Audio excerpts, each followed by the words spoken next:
हाय, good morning मंडळी. आज आम्ही कोकणात आलेलो आहे. चिपळूणमध्ये कोकणात उतरलेलो आहे आम्ही. आणि आज आम्ही जरा आउटसाइड फूड खाण्यापेक्षा आम्ही घरूनच काही सामान कॅरी केलं होतं. तर तेच आम्ही इथे येऊन तेच फूड असं थोडंसं निसर्गाच्या सानिध्यात राहून बनवून आम्हाला खायची मजा घ्यायची होती. त्याच्यामुळे आज आम्ही हे बघा मंडळी आम्ही इथे मॅगीसाठी पाणी ठेवलं होतं उकळण्यासाठी. तर ते उकळलेलं आहे. आता त्याच्यात मॅगी घालण्याची वेळ आली.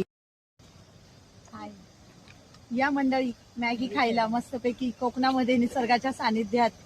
घरी मॅगी खाण्याची मजा वेगळीच आहे, अशी निसर्गाच्या सानिध्यात मॅगी खाण्याची मजा काही वेगळीच आहे.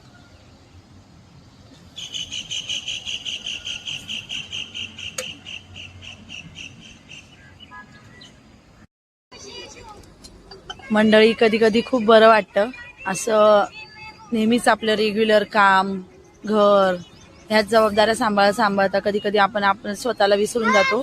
पण असं निसर्गाच्या सानिध्यात आलं की जरा बरं वाटतं. हे बघा, आज पूर्ण फॅमिली सोबत आम्ही इथे वेळ घालवण्यासाठी आलेलो आहे. मंडळी या मॅगी खायला.